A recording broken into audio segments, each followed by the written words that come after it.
نحمده ونصلي على رسوله الكريم اما بعد فاعوذ بالله من الشيطان الرجيم بسم الله الرحمن الرحيم رب اشرح لي صدري ويسر لي امري واحلل عقدة من لساني يفقهوا قولي۔ السلام علیکم ورحمۃ اللہ وبرکاتہ۔ کہ اللہ سبحانہ وتعالیٰ کی تسبیح کرنے کا کیا فائدہ ہے، اس بارے میں ایک حدیث آتی ہے۔ ابو ذر رضی اللہ عنہ نے عرض کیا، یا رسول اللہ صلی اللہ علیہ وسلم، میرے ماں باپ آپ پر قربان، اللہ عز و جل کو کون سا کلام زیادہ پسند ہے؟ آپ نے فرمایا، جو اللہ تعالیٰ نے اپنے فرشتوں کے لیے پسند کر رکھا ہے، سبحان ربی و بحمدہ، سبحان ربی و بحمدہ۔ حقیقت یہ ہے کہ ساری مخلوق اللہ تعالیٰ کی تسبیح بیان کر رہی ہے۔ قرآن مجید میں آتا ہے، تسبح له السماوات السبع والارض ومن فیہن وان من شیء الا یسبح بحمدہ ولکن لا تفقہون تسبیحہم انہ کان حلیما غفورا۔ ساتوں آسمان اور زمین اور جو کچھ ان میں ہے سب اس کی تسبیح کر رہے ہیں، بلکہ کوئی بھی چیز ایسی نہیں جو اس کی حمد کے ساتھ اس کی تسبیح نہ کر رہی ہو، لیکن تم ان کی تسبیح کو سمجھتے نہیں، کیونکہ ہر ایک کا اپنا اپنا انداز ہے۔ وہ بڑا بردبار اور معاف فرمانے والا ہے۔ سورۃ النور میں بھی اللہ سبحانہ وتعالیٰ فرماتے ہیں، الم تر ان اللہ یسبح له من فی السماوات والارض والطیر صافات کل قد علم صلاتہ وتسبیحہ واللہ علیم بما یفعلون۔ کیا تم دیکھتے نہیں کہ آسمانوں اور زمین میں جو کچھ ہے اور فضا میں پر پھیلائے ہوئے پرندے سبھی کے سب یہ اللہ کی تسبیح کر رہے ہیں۔ ہر مخلوق کو اپنی نماز اور تسبیح کا طریقہ معلوم ہے اور اللہ اسے خوب جاننے والا ہے جو وہ کرتے ہیں۔ بہت ہی خوبصورت آیت ہے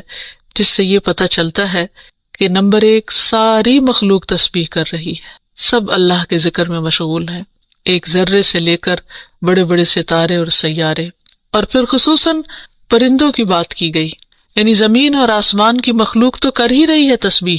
لیکن ان دونوں کے درمیان جو پرندے اڑتے ہوئے نظر آ رہے ہیں اور بعض اوقات صفوں کی شکل میں، یعنی صف باندھے ہوئے یا پر پھیلاتے ہوئے اور سکیڑتے ہوئے یا اڑتے ہوئے،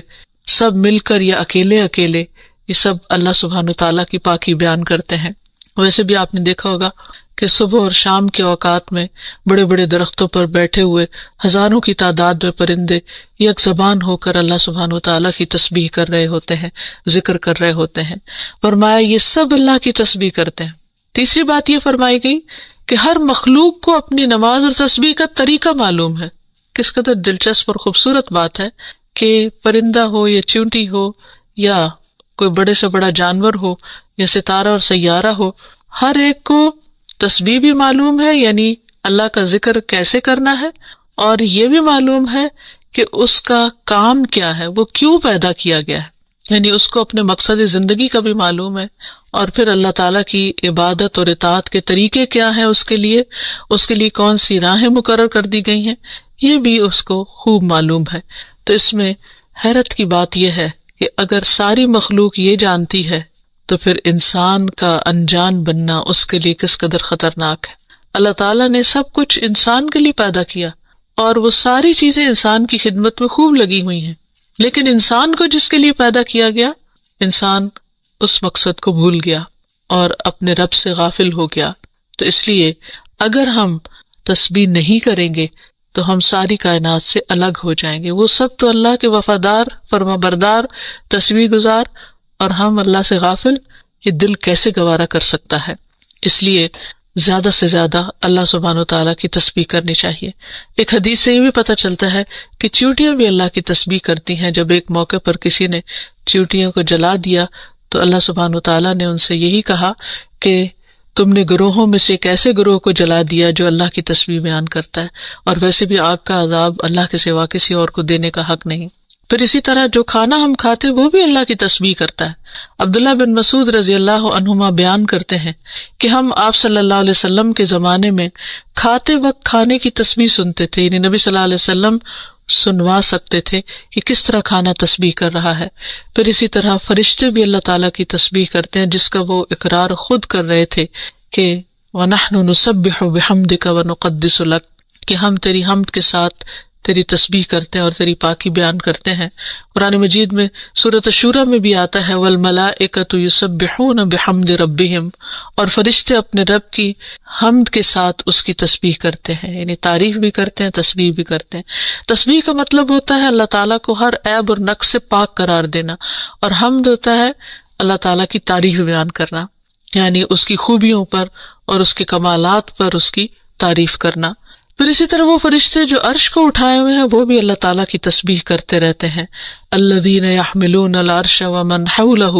یسبحون بحمد ربہم، جو فرشتے عرش اٹھائے ہوئے ہیں اور جو اس کے ارد گرد ہیں سب اپنے پروردگار کی حمد کے ساتھ اس کی تسبیح کرتے ہیں۔ ایک اور جگہ پر آتا ہے وَتَرَى الْمَلَائِكَةَ حَافِّينَ مِنْ حَوْلِ الْعَرْشِ يُسَبِّحُونَ بِحَمْدِ رَبِّهِمْ،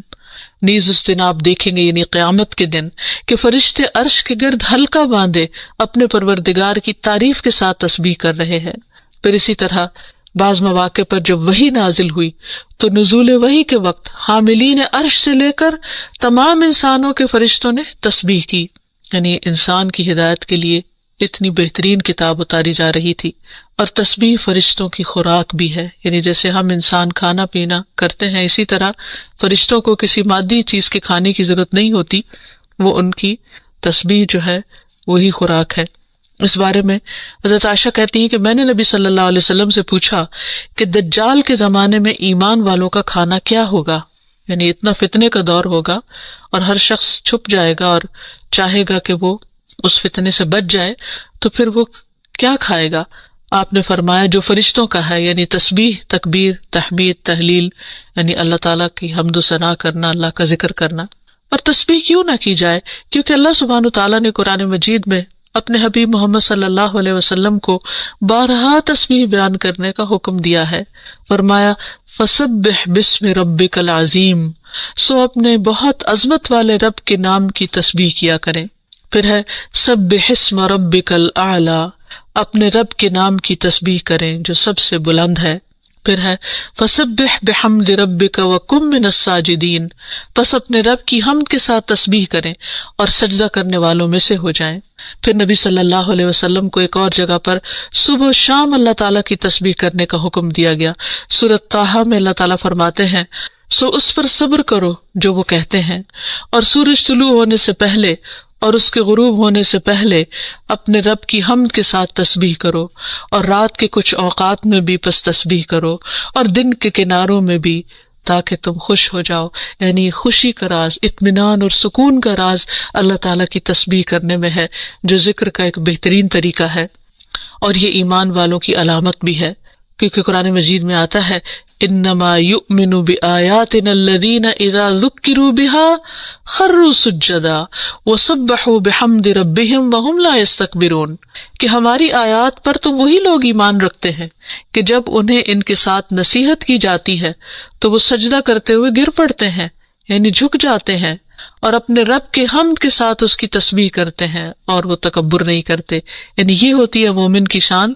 کہ وہ اللہ کی تعریف میں کھویا ہوتا ہے، اللہ کی پاکیزگی بیان کرتا ہے، وہ اپنے رب کی قدر کو پہچانتا ہے اور اپنے کوتاہیوں کو اور اپنی غلطیوں کو، اسی لیے وہ اللہ تعالیٰ کی پاکی بیان کرتا ہے اور اپنے قصور کا اعتراف کرتا ہے، اور اس کی زبان اللہ کے ذکر سے تر رہتی ہے۔ پھر اسی طرح یہ ہے کہ تسبیح تمام مخلوق کے رزق کی کنجی بھی ہے۔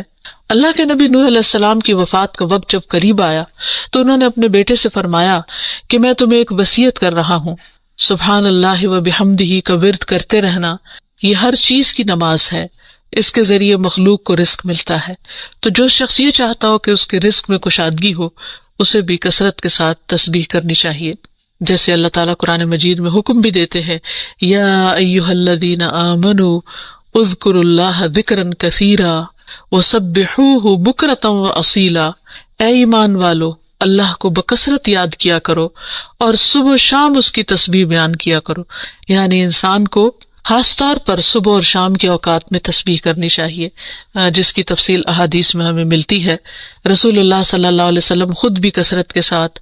سبحان اللہ و بحمدہ استغفر اللہ و اتوب الیہ کثرت سے پڑھا کرتے تھے، کہ پاک ہے اللہ اور اس کی تعریف کے ساتھ، اور میں اللہ تعالیٰ سے بخشش طلب کرتا ہوں اور میں اس کی طرف توبہ کرتا ہوں۔ پھر اسی طرح تسبیح اہل جنت کی پکار بھی ہوگی،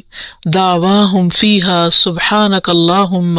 کہ ان کی پکار وہاں ہوگی کہ اے اللہ تو پاک ہے ہر عیب سے، ہر کمی کوتاہی سے، ہر نقص سے، یعنی تو بے عیب ہے، منزہ ہے۔ اور یہ اللہ سبحانہ وتعالیٰ کو نہایت پسند ہے کہ اس کی کوئی مخلوق اس کی پاکی بیان کرے، کیونکہ وہ اس کا مستحق ہے، وہ ہے ہی پاک۔ پھر یہ ہے کہ اہل جنت بھی صبح و شام اللہ تعالیٰ کی تسبیح بیان کریں گے، اس لیے ضروری ہے کہ انسان یہ سلسلہ دنیا سے ہی شروع کر دے۔ اہل جنت کی تسبیح جو ہے وہ ان کے سانسوں میں جاری کر دی جائے گی، اور پھر جو لوگ اللہ تعالیٰ کی تسبیح نہیں کرتے وہ دراصل بد نصیب ہیں، کیونکہ وہ اتنی بڑی خیر سے محروم ہو رہے ہیں جو دنیا میں ان کے لیے سکون کا باعث ہے اور آخرت میں ان کے لیے رب کے قرب کا ذریعہ ہوگی۔ تسبیح کے لیے جو الفاظ استعمال ہوتے ہیں اس میں سبحان اللہ و بحمدہ، سبحان ربی الاعلی، سبحان ربی العظیم، یہ تمام کلمات جو ہیں یہ تسبیح کے ہیں۔ اس کے علاوہ ایک اور حدیث سے ہمیں پتہ چلتا ہے، سمرہ بن جندب کہتے ہیں کہ رسول اللہ صلی اللہ علیہ وسلم نے فرمایا، اللہ کے نزدیک سب سے زیادہ محبوب کلمات 4 ہیں، سبحان اللہ والحمد للہ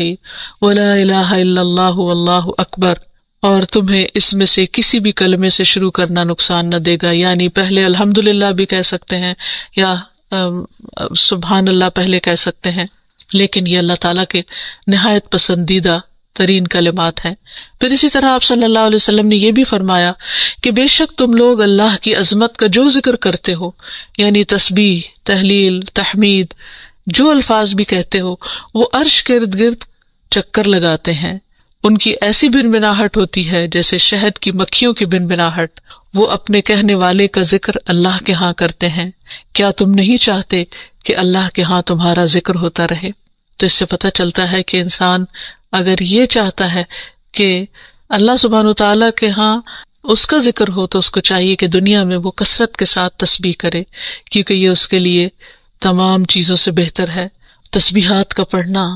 تمام چیزوں سے بہتر ہے۔ ابو ہریرہ کی روایت میں آتا ہے کہ رسول اللہ صلی اللہ علیہ وسلم نے فرمایا، سبحان اللہ والحمد للہ ولا الہ الا اللہ واللہ اکبر، کہ اللہ پاک ہے اور سب تعریفیں اسی کے لیے ہیں، اللہ کے سوا کوئی معبود نہیں اور اللہ سب سے بڑا ہے، یہ کہنا میرے نزدیک